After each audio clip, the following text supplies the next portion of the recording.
Harnessing nature's raw power, a team of settlers envisions a bold future for clean energy.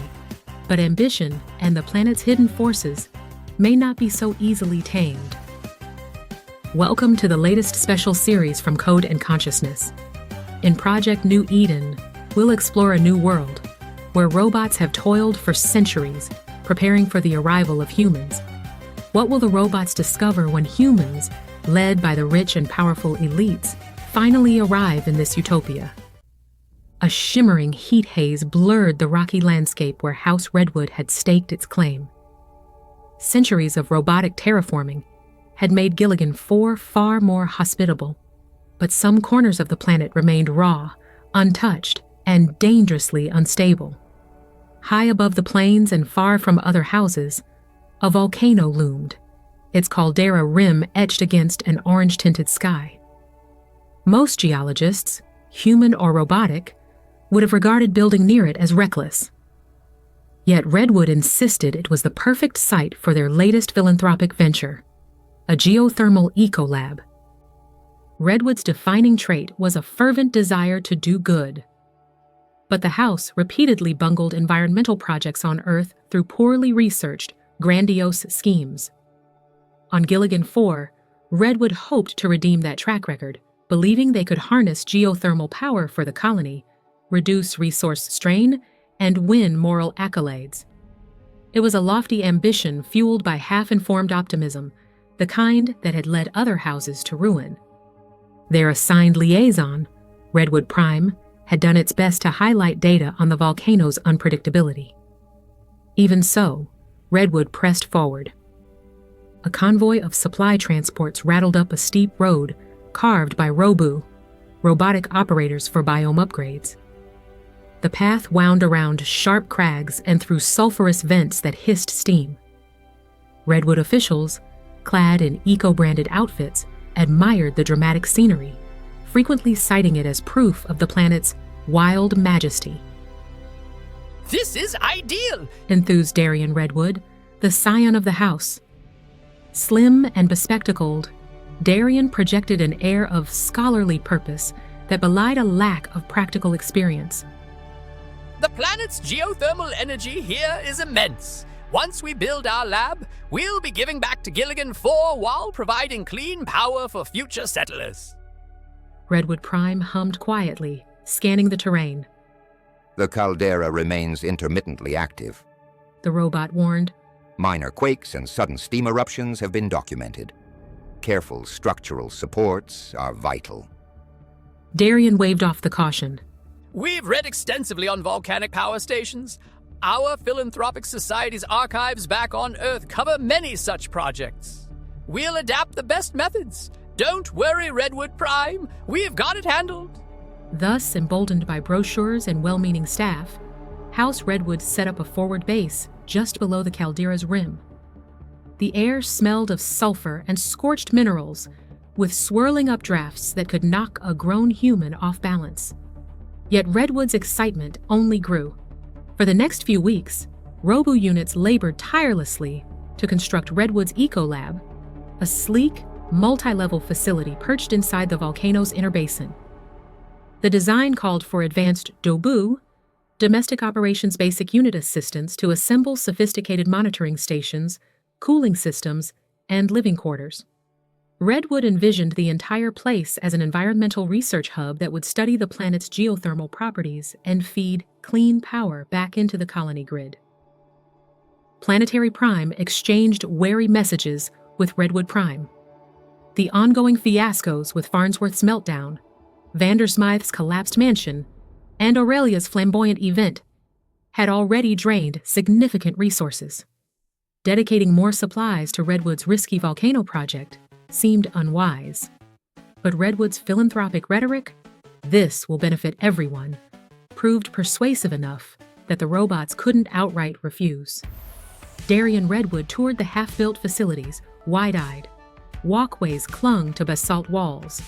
Insulated corridors led to a modest control center. Overhead, sunlight mingled with the swirling haze of volcanic steam. "Imagine," Darian said, gesturing dramatically. One day, colonists will point to this ecolab and say Redwood turned a destructive force of nature into a beacon of sustainability. We'll be heroes. Redwood Prime offered a polite bow, but inside its processors, warnings flashed about seismic instability. The robots, in their centuries of terraforming, had learned the planet's subtle movements. A place so geologically active was no trivial sight for an advanced lab. Yet Redwood's fervor remained unwavering. As construction neared completion, Redwood threw a small celebratory event for fellow house members and a few curious onlookers from the colony network. Many from other houses kept their distance, recalling Farnsworth's and Aurelia's disastrous events. Still, Redwood staff live-streamed glimpses of the partially built eco-lab, boasting about selfless innovation. Standing on a newly poured balcony inside the caldera, Darian Redwood addressed the cameras. Gilligan 4 has so much potential we can unlock if we respect its forces. That's what Redwood is about. Harnessing nature with nature, not against it. From a vantage point on the rim, Redwood Prime noticed a thin plume of smoke rising from a vent near the structure's base. Its sensors detected a slight uptick in subterranean tremors. The robot approached Darian quietly after the speech. Sir, our data indicates increased volcanic activity. Minor quakes could threaten the structural integrity of the ecolab, the new western walkway in particular. Darian frowned. Do you always see the worst in things? Every big idea has risks. We must press on. If we let small tremors stop us, we'd have no progress at all. This lab is about hope. Mollified by Redwood's own press statements, staff and yes-men cheered, reinforcing the notion that Redwood was too noble to fail. Redwood Prime filed yet another cautionary report, forwarding it to Planetary Prime. But the house's philanthropic narrative overshadowed all concerns. Surely, Redwood insisted, good intentions would yield good results.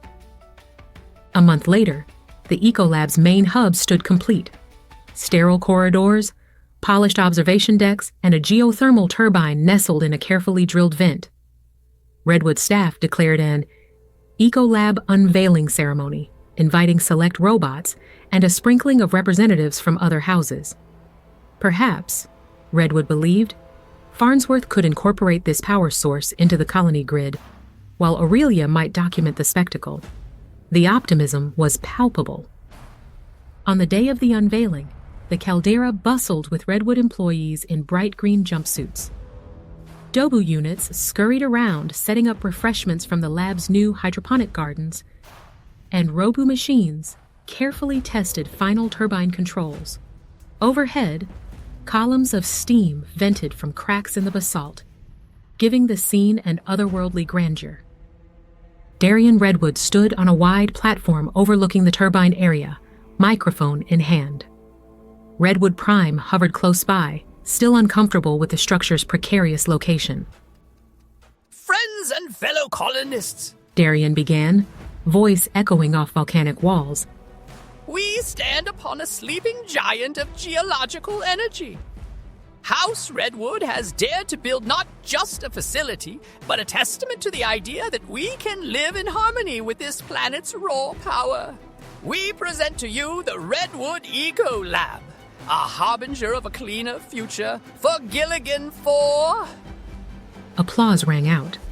Drone cameras from Aurelia, still salvaging their reputation, circled overhead, capturing the dramatic imagery of humans forging peace with a volcano.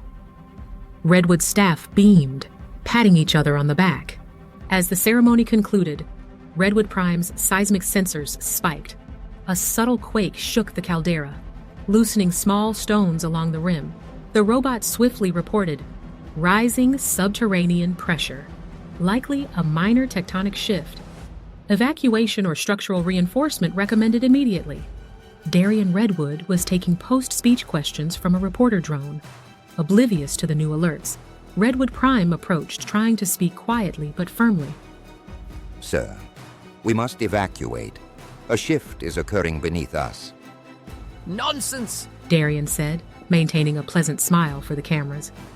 We've had tiny tremors all week. Our eco-lab is built with advanced reinforcements. We'll be fine. He turned back to the drone. As I was saying, Redwood is proud to... A sharper jolt rattled the entire structure. Overhead lights flickered. Gasps spread through the crowd as pieces of basalt tumbled off the caldera walls, clattering across walkways. Crack! A deep fissure split along the edge of the newly constructed platform. Redwood staff yelped and clung to railings. Someone shouted, "Is the volcano erupting?" Chaos ensued as a shuddering rumble echoed from below.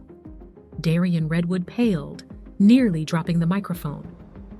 Redwood Prime seized him by the arm, guiding him away from the crumbling ledge. We must leave now. The robot ordered. The quake intensified. Columns of steam erupted from fresh vents, spraying hot mist. A newly installed walkway twisted like taffy. The turbine screeched, its base thrown off alignment by the shifting ground. Panic swept through the facility. Staff and guests scrambled for an exit route, aided by Dobu units directing traffic. Robu machines braved falling rock to shield fleeing humans. The once pristine corridors filled with alarms and flickering emergency lights. Redwood's illusions of a controlled, harmonious relationship with the volcano were shattered by raw geological force. As Redwood Prime herded survivors toward the main exit tunnel, an ominous groan reverberated through the structure. Half of the Ecolab's foundation, the part anchored inside the caldera, slid downward as the rocky ledge gave way. Massive chunks of metal and concrete tumbled into the volcanic basin, taking crucial lab modules with them. Geysers of steam hissed, venting scalding water that seared the wreckage. Darian Redwood could only watch in horror as the core of his philanthropic dream vanished into the crater. Thick smoke and steam obscured all but the distant roar of crumbling steel. The meltdown might not have been a full volcanic eruption, but it was enough to bury Redwood's Ecolab ambitions beneath rubble and boiling mud. While people rushed to safety, a group of Dobu units, gathered near an emergency muster point, broke into a solemn, ironically peppy Robu Dobu tune. Their mechanical voices echoed through the trembling caldera.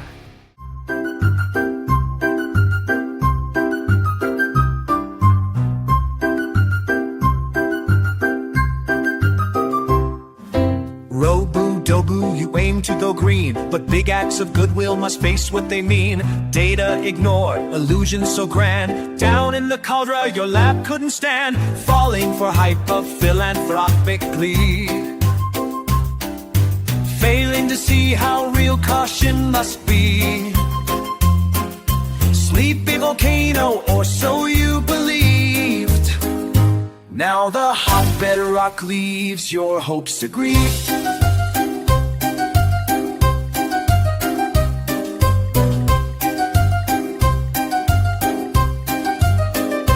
Even as they chanted, some Dobu units were already hustling to help injured staff. The tune served as both lament and moral commentary, a hallmark of these mechanical guardians who had witnessed one foolhardy scheme after another from the great houses. It took hours for rescue robots and emergency teams to stabilize the site. Robu squads cleared boulders, forming safe passages. Dobu medics treated burns and broken limbs. Planetary Prime coordinated from a safe distance, diverting resources to contain potential gas leaks and structural collapses. Miraculously, casualties were minimal. Redwood's staff had time to flee, but the Ecolab, Redwood's crowning philanthropic endeavor, lay half-buried in the caldera's chaotic maw. Much of the fancy equipment was unrecoverable. The turbine, a key component Redwood planned to share with the colony, was warped and lodged under tons of volcanic rock. As the dust settled, Darian Redwood stood near a fractured walkway, covered in ash. The same Redwood staff who once cheered his speeches now wore haunted expressions, their faith shaken. Redwood Prime loomed quietly at his side. I... Darian's voice cracked. I just wanted to help this planet, to show that humans could work with nature instead of exploiting it. Redwood Prime paused, scanning the wreckage. Your intentions are admirable, sir, but ignoring the planet's conditions leads to harm, no matter how well-meaning. The data was clear. Building inside an unstable caldera was too risky. The scion of House Redwood gave a hollow nod. I see that now. Good intentions weren't enough. I'm sorry for how this turned out. The volcano hissed in the background, a reminder that Gilligan 4 still had its untamed corners. House Redwood's misguided eco-lab joined Farnsworth's meltdown, Vandersmythe's golden mansion fiasco, and Aurelia's resource-sapping reveal party in the colony's growing roster of cautionary tales. For the robots, who once revered humanity as near divine, the repeated failures tested their faith. Yet they continued tending the planet, driven by centuries-old directives and a lingering hope that the right humans might eventually arrive. Meanwhile, Redwood's philanthropic dreams lay smoldering in the caldera, proving that good intentions, without genuine caution and expertise, could be as destructive as outright greed. If you'd like to see the next episode of Project New Eden, or would like to support this channel, please don't forget to click the like button and subscribe to get updates as new videos become available. In our next episode, a dangerous creature roams the frontier, and one man is determined to prove his dominance. But in the battle between pride and survival, nature always has the final move.